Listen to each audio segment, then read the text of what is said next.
10 օրից ավելի է Հայաստանի հարավային հարևան Իրանում իրավիճակը լարված է։ Փոխարժեքի տատանումներ, երկրում ամենաբարձր 39%-ի հասնող տարեկան գնաճ։ Հիմնականում սրանք դարձան նաև պատճառ, որ երկրում բախումներ սկսվեցին քաղաքացիների եւ ոստիկանության միջև։ Պետք է հասկանանք, որ Իրանում սոցիալական իրավիճակը բավականին բարդ է եւ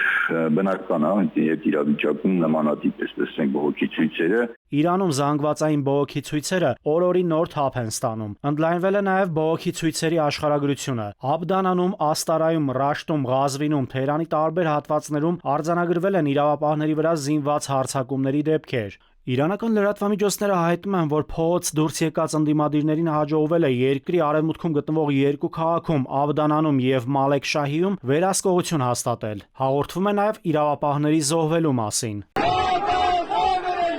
Մահ Խամենեին, մահ բռնապետին, Փահլավին վերադառնալու է։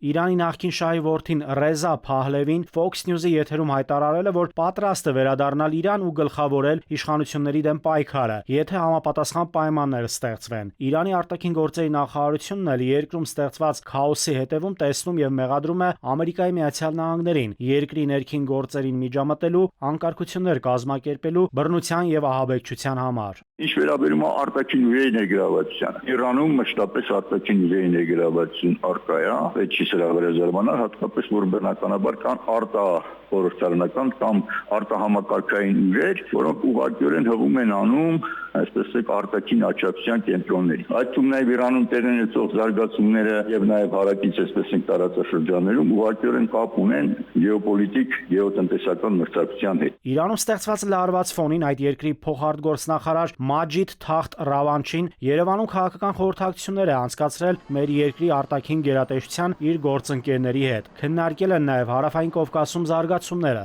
Ընդհանրապես Արևմուտքից, այդ թվում նաև Միացյալ Նահանգների բարձրաստիճան ներկայացուցիչներ կայցելեն Հայաստան, Իրանը դիվանագիտական տարբեր խողովակներով փորձում է վերլուծել, հասկանալ նրանց այցերի բուն նպատակը եւ թե այդ այցերը տարածաշրջան որքան են բխում իր երկրի շահերից։ Անցած տարվա վերջում տեղեկություններ տարածվեցին, թե հունվարի վերջին Հայաստանը ժամանելու ԱՄՆ փոխնախագահ Վենսը։ Ըստ վերլուծաբանների, Իրանի փոխարտգործնախարարի այցը Հայաստան կապված է նաև Վենսի Հայաստան այցելելու հանգամանքի հետ։ Պարզաբանումներ պետք է ստանան, Իրանը փորձելու է իր շահերի որոշակի երաշխիքներ ունենա, դա վերաբերում է նրան, որ Հայաստանի սահմանին որևէ այլ երրորդ երկրի տարածաշրջանային երկրներից բացի ներգրավվածություն, հատկապես ռազմական տեսանկյունից պետք է բացառեն, բայց ամերիկացիները նման խնդիր չեն դնում։ Իրանը որոշակի մտահոգություններ ունի եւ այդ մտահոգությունները իր կարծիքով նույնիսկ նախագահի մակարդակով այստեղ բարձրաձայնվել են։ Այդուհանդերձ պետք է հասկանալ, որ թրիփի հետ կապված դեռևս հստակություն փաստացի չկա։ Հայաստանի կառավարությունը սակայն իդեմս Փաշինյանի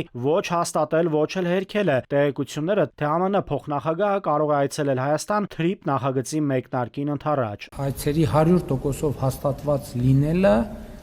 պետք է համարվի դրա մասին պաշտոնական հաղորդագրություն։ Իդեպ թրիփի հետ կապված Փաշինյանը լրատվամիջոցներին հայտնել է, թե որոշակի աշխատանքային գործընթացներ են ընթանում նաև գետնի վրա։ Հատկապես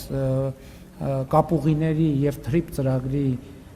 մեկնարկի համատեքստում առնվազն պետք է սահմանի հատվածները